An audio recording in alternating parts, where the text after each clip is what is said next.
റളിയല്ലാഹു അൻഹു 4000 ഉസ്താദുമാർ. നമുക്ക് മര്യാദക്ക് 4 ഉസ്താദുമാർ ഇല്ല കേട്ടോ. അതിൽ തന്നെ 1ാം ക്ലാസ്സിലെ പ്രേമലാക്കാൻ ഓർമ്മയില്ല. 1ാം ക്ലാസ്സിൽ തന്നെ ആരെ പഠിപ്പിച്ചു എന്ന് വെച്ചിരുന്നാൽ അതിൽ പറഞ്ഞൊരു കന്നഡ വെച്ച ആളെ കേരളത്തിൽ 35% ആൾക്കാർക്ക് കന്നഡ ഉണ്ട്. ആൾക്കൊരു ഉസ്താദാവാൻ നിർവാഹമില്ല. ഉസ്താദന്മാരെ വന്നാൽ പിന്നെ എല്ലാം പോയി നിന്നതാണ്. ഓർമ്മയില്ല നമുക്ക് 4000 ഉസ്താദുമാരെ കൊട്ടാരി വാങ്ങി ജന്മന കണ്ണ് കാണുകയായിരുന്നു. ഉമ്മ പറഞ്ഞിട്ട് കാഴ്ചയില്ല. അങ്ങനെ കുറേ ആൾക്കാരുണ്ട്. ഡോക്ടർ പറഞ്ഞു കണ്ണാക്കൊരു സ്ഥാപനം നടത്തുന്നത് നമ്മൾ ഗ്രാമത്തോടടുത്ത് കട്ടപ്പാടി തളവസ്ഥായിൽ 2 വരിയാണ് ആ സ്ഥാപനം. അത് തുടങ്ങാൻ കാരണം തളവിൻ്റെ 2 വരിയാണ്. സ്വർഗത്തിലാദ്യമറപ്പിനെ കാണുന്നത് കണ്ണിന് കാഴ്ച നശിച്ചവൻ തന്നാണിത്. റൂഹിൽ ബയാൻ നീ നോക്ക് 2ൽ ഉണ്ടിത്. 286 പറയുന്നത് കുരുടന്റെ കൈക്ക് പിടിച്ച് 40 ചുവടടി നടത്തുന്നു എന്നാൽ അവൻ സ്വർഗം ഉടനടി നൽകുന്നതെന്നും സയ്യിദുൽ അദ്നാനി പറയുന്നതായി കാണാം. ആ 2 വരിയാണ് യഥാർത്ഥത്തിൽ കണ്ണാണത്തവർക്ക് സ്ഥാപനം എന്ന ആശയത്തിലേക്ക് എത്തിച്ചേരുന്നത്. എന്തിനും കാരണമായിരിക്കുമല്ല.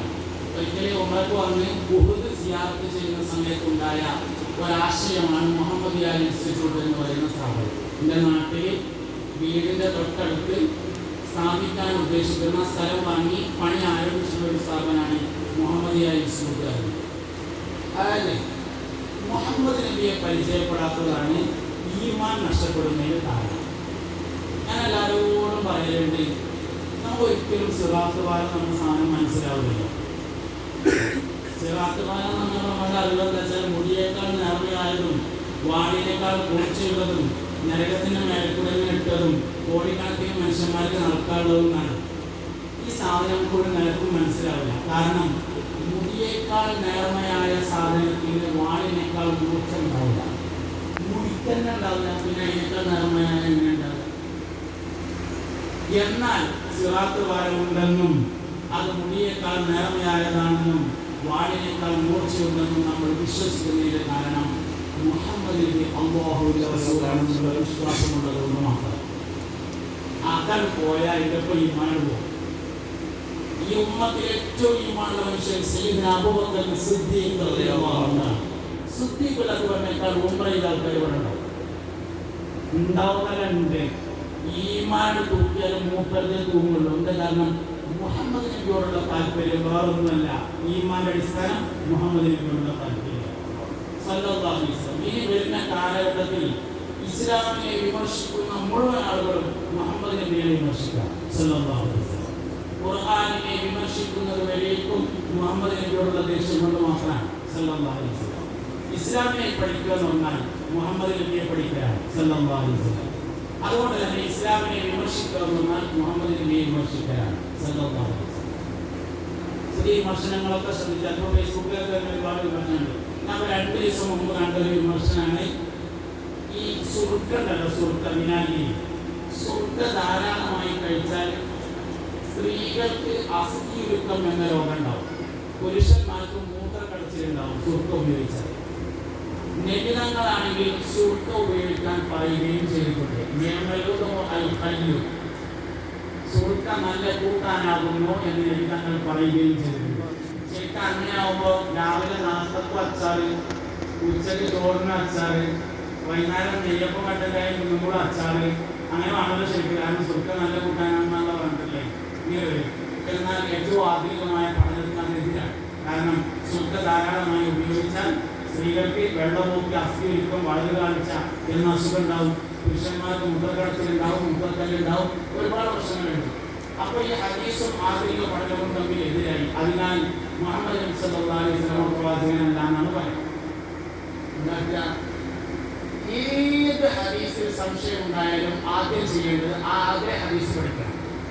കാരണം ഹദീസ് എന്നത് വഹീന്റെ ഇൽമാണ്. വഹീന്റെ ഇൽമ് അനുഭവജ്ഞാനത്തിന്റെ മുകളിലാണ്, താഴെയല്ല. അതായത് എൻ്റെ കയ്യുമ്മ 5 വരല്ല, 1, 2, 3, 4, 5. എൻ്റെ കയ്യുമ്മ 5 വരലുണ്ട്. എൻ്റെ കയ്യുമ്മ 5 വരെ ഉണ്ട് ജ്ഞാനത്തേക്കാൾ വലിയ ഉറപ്പുള്ള ഇൽമാണ് വഹി മുഖേന കിട്ടിയിട്ടുള്ള ഇൽമ്. അനുഭവ ജ്ഞാനത്തേക്കാൾ വലുതാണ് വഹി. സ്വർഗ്ഗം നല്ല കൂട്ടാനാണെന്നുള്ളത് വഹിയാണല്ലോ. അങ്ങനെയാകുമ്പോൾ ഏത് ഹദീസിൽ വന്ന സംശയവും അതേ ഹദീസാണ് ആദ്യം പഠിക്കേണ്ടത്. കിട്ടാതെ വന്നാൽ തത്തുല്യമായ ഹദീസ് പഠിക്കണം. വീണ്ടും മുന്നോട്ട് പോവുകയാണെങ്കിൽ അതിന്റെ തഫ്സീറുകളിലേക്ക് പോകണം. അങ്ങനെയാണ് വേണ്ടത്. അപ്പൊ ഈ ഹദീസിൽ ഒരു സംശയം ഉണ്ടെങ്കിൽ ആദ്യം വേണ്ടത് ഇതേ ഹദീസ് പഠിക്കണം. എങ്ങനെ ഈ ഹദീസ് പഠിക്കുക? ഈ ഹദീസ് എവിടെയാണുള്ളത്? ഇമാം ബുഖാരി റളിയല്ലാഹു അൻഹു തന്റെ സ്വഹീഹിൽ ഉദ്ധരിച്ചിട്ടുള്ള ഹദീസാണ്. എന്താണ് ഈ ഹദീസ്? അതിന്റെ പശ്ചാത്തലം. ഒരിക്കൽ നബി സല്ലല്ലാഹു അലൈഹി വസല്ലം തങ്ങൾ വീട്ടിൽ ചെന്നു. അപ്പോൾ ഭാര്യ വീട്ടിലുണ്ടായിരുന്നു. അവരുടെ കുടുംബം വീട്ടിലുണ്ടായിരുന്നു. ഭാര്യയോട് ചോദിച്ചു, സഹധർമ്മിണി വിശന്നിട്ട് വയ്യ, കഴിക്കാൻ വല്ലതും ഉണ്ടോ എന്ന് ചോദിച്ചു. ഭാര്യ പറഞ്ഞു, ഇവിടെ കഴിക്കാനൊന്നുമില്ല, ഉണങ്ങിയ റൊട്ടി ഉണ്ടെന്ന് പറഞ്ഞു. ഉണങ്ങിയ റൊട്ടി എന്ന് പറഞ്ഞാൽ ആദ്യം മനസ്സിലാക്കണം, ഒരു ദിവസം ആവശ്യം കഴിഞ്ഞ് ബാക്കി റൊട്ടി ഉണ്ടെങ്കിൽ ഉണക്കി സൂക്ഷിക്കും. എപ്പോഴെങ്കിലും ഭക്ഷണം ഇല്ലാതെ വന്നാൽ അതെടുത്ത് വീണ്ടും വെള്ളം നനച്ച് ഉപയോഗിക്കാം. ഇതാണ് ഉണങ്ങിയ റൊട്ടി എന്ന് പറയുന്നത്. ഉണങ്ങിയ റൊട്ടി ഉണ്ട് ഇവിടെ എന്ന് പറഞ്ഞു. അവ പറഞ്ഞു, ഉണങ്ങിയ റൊട്ടി നല്ലതാണല്ലോ, കൊണ്ടുവരിക. നല്ല കടികട്ടിയുള്ള റൊട്ടിയാണ്, വെയിലത്ത് വെച്ച് ഉണക്കി ഉണ്ടാക്കിയ സാധനമാണ്. അപ്പൊ കഴിക്കാൻ പ്രയാസമായപ്പോൾ ഇതിലേക്ക് കൂട്ടാൻ എന്തെങ്കിലും ഉണ്ടോ എന്ന് ചോദിച്ചു. അപ്പോൾ പറഞ്ഞു, നബിയെ ഇവിടെ കൂട്ടാൻ ഒന്നുമില്ല നബിയെ, സുർക്കയുണ്ടെന്ന് പറഞ്ഞു. അപ്പോൾ പറഞ്ഞു, സുർക്ക നല്ല കൂട്ടാനാണ്, കൊണ്ടുപോവാ എന്ന് പറഞ്ഞാൽ അതിനർത്ഥം മറ്റൊന്നുമില്ലെങ്കിൽ എന്നാണ്. അല്ലാതെ രാവിലെ ഉച്ചയ്ക്കും വൈകുന്നേരം സുർക്ക കൂട്ടുക എന്നല്ല. ഇങ്ങനെ ഹദീസുകളിൽ വരുന്ന സംശയങ്ങളെ പഠിച്ചു നേടുകയാണ്. ഒരു കാര്യം ഞാൻ ഉറപ്പിച്ച് പറയട്ടോ, മുസ്തഫായ നബിതങ്ങളിലുള്ള സംശയം തീർന്നില്ലെങ്കിൽ ഈമാൻ നിലനിൽക്കൂല. ഞാൻ ചെറിയ ഉദാഹരണം പറഞ്ഞുതരാം. ഇപ്പൊ തൊട്ടടുത്ത് ഇങ്ങനെ പുതിയതായി വിവാദമായി വരുന്ന ഒരു ഹദീസാണ്.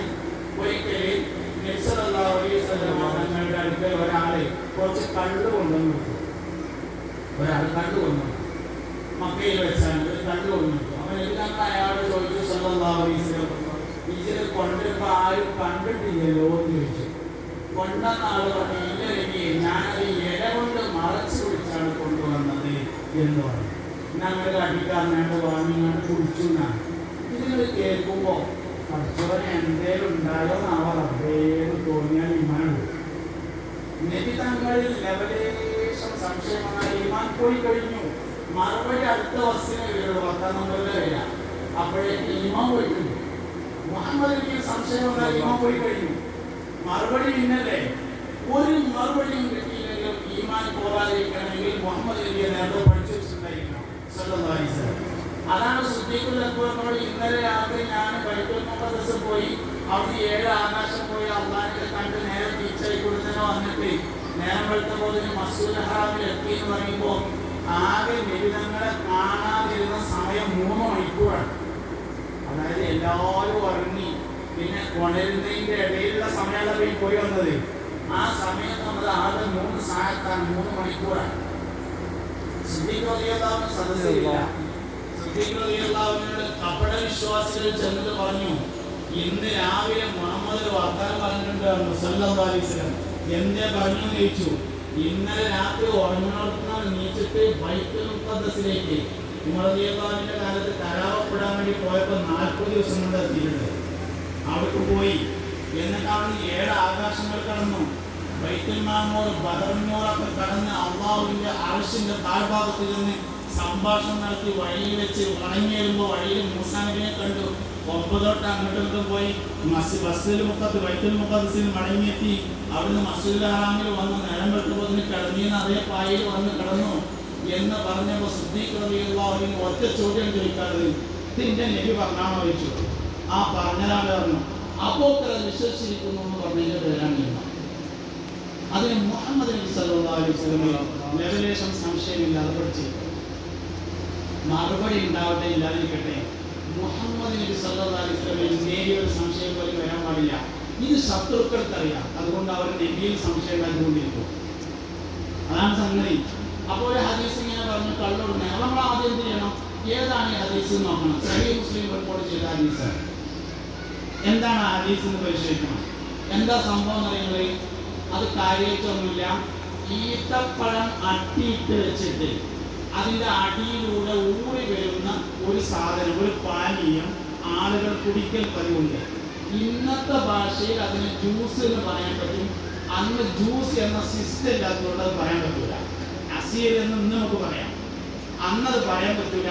ഈത്തപ്പഴത്തിൽ നിന്ന് എടുക്കുന്ന ഒരു പാനീയമാണ്. അതിന് അന്ന് ഒരു പേര് ഉപയോഗിച്ചിരുന്നു.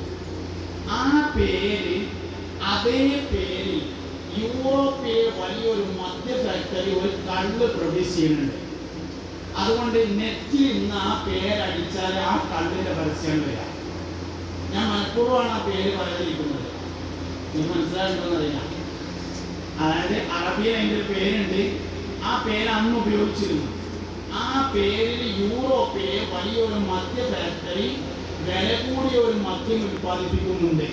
അതുകൊണ്ട് ഇന്ന് ഗൂഗിളിൽ അടിച്ചാൽ ആ മദ്യത്തിൻ്റെ പരസ്യം വരും. അപ്പം അങ്ങനെ ഒരു അസീർ അത് കള്ളാക്കി രൂപാന്തരം മാറ്റൽ അന്നുണ്ട്. അതിന് ചെയ്യാറുള്ളത് വെയിലത്ത് വെച്ച് ചൂടാക്കാനാണ്. ഈ സാധനം എടുത്തിട്ട് 2 ദിവസമോ 3 ദിവസമോ വെയിലത്ത് വെക്കും. അപ്പോൾ അത് നേരെയും പതിയൊക്കെ പൊന്തി അതിങ്ങനെ കുളിച്ച് കള്ളായി മാറും. ഈ സാധനം ഒരാൾ ലളിതങ്ങൾക്ക് കൊണ്ടുവന്ന് കൊടുത്തപ്പോൾ മുത്തുനബി സല്ലല്ലാഹു അലൈഹി വസല്ലം അയാളോട് ചോദിച്ചു, സഹോദര ഇത് വെയിൽ കൊണ്ടിട്ടില്ലല്ലോ എന്നാണ് ചോദിച്ചത്. അപ്പോൾ അദ്ദേഹം മറുപടി പറഞ്ഞു, ഇല്ല നബിയെ, ഞാനത് ഇല കൊണ്ട് മറച്ചു പിടിച്ചാണ് കൊണ്ടുവന്നിരുന്നത് എന്ന് പറഞ്ഞപ്പോൾ വാങ്ങിക്കുടിച്ചു എന്ന സംഭവത്തെ വഴിമാറ്റിയതാണ്. ഇങ്ങനെ നബി സല്ലല്ലാഹു അലൈഹി വസല്ലം തമ്മിൽ സംശയം. ഇതിനാണ് യുക്തിവാദം, ഇതിൽ നിന്നാണ് നിരീശ്വരവാദം, ഇതിൽ നിന്നാണ് ലിബറലിസം. മുത്തുനബിയിൽ സംശയം ഉണ്ടാക്കിയിട്ടാണ്. അതുകൊണ്ട് പുണ്യനബിയെ പഠിപ്പിക്കപ്പെടും. അപ്പോൾ ഉഹുദിൽ ഇങ്ങനെ സിയാറത്ത് ചെയ്ത് നിൽക്കുന്ന സമയത്തുള്ള ഒരു ആശയമാണ് ഇസ്ലാമിക ബിരുദമുള്ള ആളുകൾ, അങ്ങനെ ബിരുദമുള്ള ആളുകൾ, പ്രഭാഷകന്മാർ, പൊതുരംഗത്ത് പ്രവർത്തിക്കുന്ന ആളുകൾ, ഇങ്ങനെയുള്ള ആളുകൾക്കൊക്കെ നിബിധങ്ങളെ പഠിപ്പിക്കുന്നതിന് വേണ്ടി ഒരു സ്ഥാപനം ഉണ്ടാക്കുക. ഓരോ ഒഴിവനുസരിച്ച് വന്ന് താമസിച്ച് പഠിക്കാനുള്ള സംവിധാനം. അങ്ങനെയാണ് മുഹമ്മദിയ ഇൻസ്റ്റിറ്റ്യൂട്ട് എന്നൊരു ആശയം ഉണ്ടാകുന്നത്. ഇതിന് തൊട്ടടുത്തൊരു സ്കൂളുണ്ട്, തഖ്വ ഇംഗ്ലീഷ് മീഡിയം സ്കൂളായിട്ട് 1000 കുട്ടികൾ പഠിക്കുന്ന ഒരു സ്കൂളാണ്. അപ്പോൾ കുട്ടികൾക്ക് നിസ്കരിക്കാനും കൂടിയുള്ള സൗകര്യത്തോടുകൂടി 2 നിലയിലുള്ള ഒരു പള്ളി, 50 പേർക്ക് ക്ലാസ് നടത്താനും അവർക്ക് താമസിക്കാനുള്ള സൗകര്യത്തോടു കൂടിയുള്ള ഒരു മുഹമ്മദിയ ഇൻസ്റ്റിറ്റ്യൂട്ട് എന്നൊരു ആശയം. മുഹമ്മദിയെ പഠിപ്പിക്കുക, അതിനാവശ്യമായ ഒരു ലൈബ്രറി. ഇതിൻ്റെ ഒരുപാട് പ്രസംഗങ്ങൾ ഓൺലൈനിൽ ഉണ്ടാവും. പക്ഷേ ഇത് സ്വന്തമായിട്ട് ചാനലില്ല. കട്ടോ, എനിക്ക് സ്വന്തമായിട്ട് ചാനലില്ല. ഇതിൻ്റെ പ്രസംഗം അതേമാതിരി ഫോണിൽ ഓരോരുത്തർ എടുത്തുകൊണ്ടേക്ക് ഓരോ ചാനലിട്ടുകൊണ്ട് പൈസ ഉണ്ടാക്കേണ്ടതിന് ചിലരൊക്കെ ഉണ്ടായിക്കോട്ടെ, ഓരോ എടുക്കുകയും ചെയ്തോട്ടെ. എനിക്ക് യാതൊരു വിരോധമില്ല. ഞാൻ ഇങ്ങനെ പൈസയും പറ്റില്ല, എനിക്ക് സ്വന്തമായിട്ട് ചാനലില്ല. അതുകൊണ്ട് തന്നെ ഒരുപാട് അബദ്ധങ്ങൾ എഡിറ്റ് ചെയ്യാതെ അവർക്ക് പൈസ ഇട്ടാ വേണ്ടത്. അതിൽ ആ ഹഡിങ്ങിൽ പറഞ്ഞ സാധനം ചിലപ്പോൾ അതിൻ്റെ ഉള്ളിൽ ഉണ്ടാവുകയില്ല. അങ്ങനത്തെ സാധനങ്ങളൊക്കെ ഉണ്ട്. എനിക്കതിൽ യാതൊരു ബന്ധമില്ല. അതേ സമയത്ത് എനിക്ക് സ്വന്തമായി മുഹമ്മദിയ ഓൺലൈൻ എന്നൊരു സ്റ്റുഡിയോ തുടങ്ങണമെന്ന് ആഗ്രഹമുണ്ട്. ഇതിൻ്റെ പഴയ പ്രസംഗങ്ങളൊക്കെ ഡൗൺലോഡ് ചെയ്തിട്ട് ആദ്യം എഡിറ്റ് ചെയ്ത് അപ്ലോഡ് ചെയ്യാം. ഉത്തരവാദിത്തത്തോടു കൂടി ആവശ്യമില്ലാത്തത് കളഞ്ഞ് ആവശ്യമുള്ളത് നിലനിർത്തി അതിൻ്റെ മാത്രം മസൂലിയത്ത് നമ്മൾ ഏറ്റെടുത്താൽ മതിയല്ലോ. എല്ലാവരും മൊബൈലിൽ പിടിച്ചാണ്ടുണ്ടെങ്കിലൊക്കെ മസൂലിയത്ത് നമ്മൾ ഏറ്റെടുക്കേണ്ട ആവശ്യമില്ലല്ലോ. അങ്ങനെ നമ്മളൊരു സംസാരം നടത്തുന്ന സമയത്ത് പല കാര്യങ്ങളും അതിൻ്റെ സന്ദർഭത്തിൽ നടത്തിയെടുത്താൽ അത് ഒരുപാട് ബുദ്ധിമുട്ടുകളുണ്ടാകും. അപ്പോൾ അതുകൊണ്ട് ഇങ്ങനെ പ്രസംഗങ്ങളൊന്നും എഡിറ്റ് ചെയ്യാതെ വിട്ടിട്ടുണ്ട് കുറേ ആൾക്കാർ. അതൊക്കെ എഡിറ്റ് ചെയ്ത് വിടാനും പുതിയ പ്രസംഗങ്ങൾ അപ്ലോഡ് ചെയ്യാനുള്ള നല്ലൊരു സ്റ്റുഡിയോ നബി സല്ലല്ലാഹു അലൈഹി വസല്ലം തങ്ങളെ പഠിക്കുന്നതിന് വേണ്ടി ഞാൻ ധാരാളം ഗ്രന്ഥങ്ങൾ ശേഖരിച്ചിട്ടുണ്ട്. അതൊന്ന് അടുക്കിലും ചിട്ടയിലും വെച്ച് അടുത്ത തലമുറക്ക് നഷ്ടപ്പെടാതെ സൂക്ഷിക്കാൻ വേണ്ടി ഒരു മുഹമ്മദിയ ലൈബ്രറി, മുഹമ്മദിയ മസ്ജിദ്, മുഹമ്മദിയ കൗൺസിലിംഗ് സെൻ്റർ തുടങ്ങിയ എല്ലാ സംവിധാനങ്ങളോടും കൂടിയുള്ള ഒരു ഇൻസ്റ്റിറ്റ്യൂട്ടാണ് മുഹമ്മദിയ ഇൻസ്റ്റിറ്റ്യൂട്ട് എന്ന് പറയുന്നത്. അതിൻ്റെ ഒരു കത്ത് നിങ്ങൾക്ക് തന്നിട്ടുണ്ട്, ഒരു സ്ലിപ്പുണ്ട്. അത് നിങ്ങളെല്ലാവരും സഹായിക്കണം. എനിക്ക് ആ വിഷയത്തിൽ അത്രയൊക്കെ പറയാൻ കഴിയുള്ളൂ എന്നുള്ളതിൻ്റെ ഒരു പോരായ്മയാണ്. അപ്പോൾ അതുകൊണ്ട് കഴിയുന്ന ആളുകൾ എന്തെങ്കിലുമൊക്കെ ഉണ്ടെങ്കിൽ അതിൽ എഴുതിയിട്ട് ഇങ്ങനെ വിളിച്ചാൽ കിട്ടുന്ന വാട്സപ്പുള്ള നമ്പർ അതിൽ എഴുതിയിട്ട് എൻ്റെ സുഹൃത്ത് മുഹമ്മദ് കുട്ടി എന്ന കുഞ്ഞാപ്പോടുണ്ട്. കുഞ്ഞാപ്പോട് അതൊക്കെ വിതരണം ചെയ്ത് കുഞ്ഞാപ്പിൻ്റെ കയ്യിൽ പോകുമ്പോൾ കൊടുത്താൽ ഞാൻ പിന്നീട് വാട്സപ്പിൽ ബന്ധപ്പെട്ട് നിങ്ങളൊന്ന് കളക്ട് ചെയ്തുകൊണ്ട് ഈ വേദി അങ്ങനെ ഉപയോഗിക്കാൻ പറ്റില്ല. ഇത് SICയുടെ പേരിൽ സംഘടിപ്പിച്ചതാണ്. SICക്ക് നല്ലൊരു പ്രോജക്റ്റ് വേറെ വലുത് വരുന്നതുകൊണ്ട് നമുക്ക് ഈ വേദി അങ്ങനെ ഉപയോഗപ്പെടുത്താനേ നിർവാഹമുള്ളൂ എന്നതുകൊണ്ടാണ് അങ്ങനെ ചെയ്യുന്നത്. അതുകൊണ്ട് മുഹമ്മദിയ ഇൻസ്റ്റിറ്റ്യൂട്ടിൻ്റെ വിജയത്തിന് വേണ്ടി നിങ്ങൾക്ക് ദുആ ചെയ്യണം. അതിനുവേണ്ടി നിങ്ങളുടെ മനസ്സുകൊണ്ടും ശരീരം കൊണ്ടും കഴിയുമെങ്കിൽ സമ്പത്ത് കൊണ്ടുമുള്ള എല്ലാ സഹായങ്ങളും ഉണ്ടായിരിക്കണം എന്ന് അഭ്യർത്ഥിക്കുകകൂടി ചെയ്യാൻ. അല്പം നീണ്ടുപോയിട്ടുണ്ട്. നമ്മളത് 2:30 അവസാനിപ്പിക്കണം എന്നാണ് വിചാരിച്ചിരുന്നത്. എങ്കിലും 2:53 ഒന്ന് ദുആ ചെയ്തുകൊണ്ട് നമുക്ക് ഈ സദസ്സ് അവസാനിപ്പിക്കാമെന്ന് ഞാൻ ഉദ്ദേശിക്കുകയാണ്. എല്ലാവരും ഒരു ഫാത്തിഹ ഓതാൻ പ്രാർത്ഥിക്കാം. الحمد لله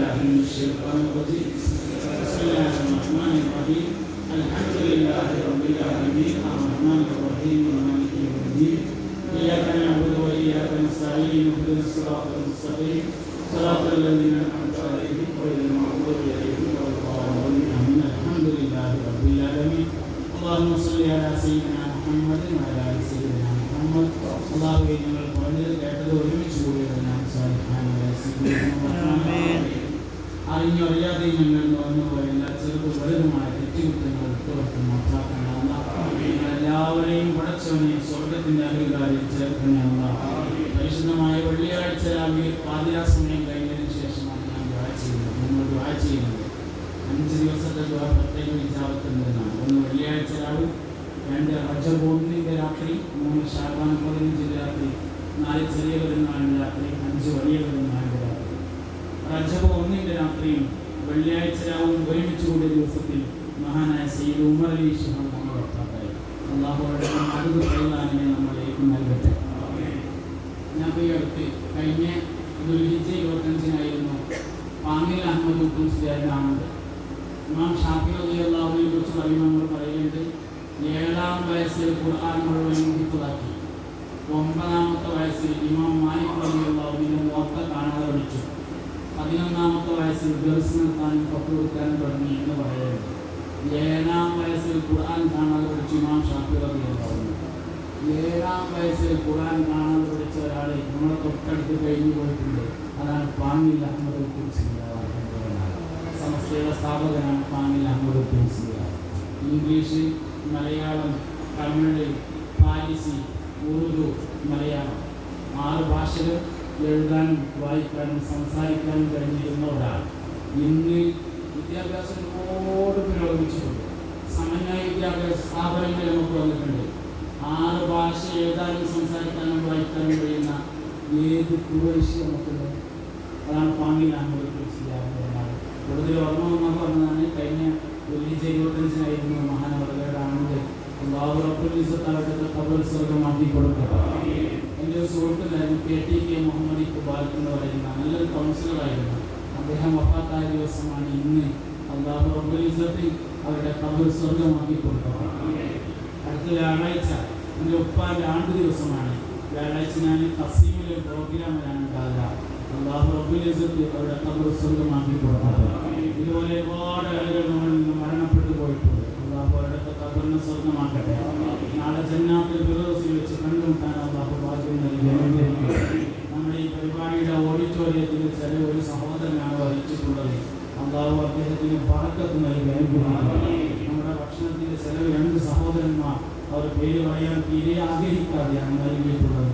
അല്ലാഹു റബ്ബുൽ ഇസ്സത്ത് അതിൻ്റെയൊക്കെ പ്രതിഫലം സ്വർഗ്ഗത്തിൽ നൽകട്ടെ. മുഹമ്മദിയ ഇൻസ്റ്റിറ്റ്യൂട്ടിനെ സഹായിക്കുന്ന ഒരുപാട് ആളുകളുണ്ട്. നേരത്തെ സഹായിച്ചിട്ടുള്ള ധാരാളം ആളുകളുണ്ട്. അല്ലാഹു അത് കബൂൽ ചെയ്യട്ടെ. മുത്തുനബിയോടുള്ള ഇഷ്കിലും മഹബത്തിലുമായി അല്ലാഹു നമ്മളെല്ലാവരെയും ജീവിപ്പിക്കട്ടെ. നമ്മുടെ മക്കളെ അങ്ങനെ തന്നെ ആക്കി തരട്ടെ. ആ പരിപൂർണമായ മഹബത്തോടുകൂടി നബി സല്ലല്ലാഹു അലൈഹി വസല്ലം തങ്ങളെ കണ്ടുകൊണ്ട് മരിക്കാൻ അല്ലാഹു നമുക്കെല്ലാവർക്കും ഭാഗ്യം നൽകി അനുഗ്രഹിക്കട്ടെ. اللهم اجعل جمعنا هذا جمعا مرحوما وتفرقنا من بعده تفرقا معصوما ولا تجعل منا ولا فينا ولا معنا شقيا ولا مطرودا ولا محروما آمين برحمتك يا ارحم الراحمين. മറ്റെല്ലാവർക്കും കൊടുക്കാൻ കഴിഞ്ഞിട്ടില്ല. അതുകൊണ്ട് എൻ്റെ വാട്സപ്പ് നമ്പർ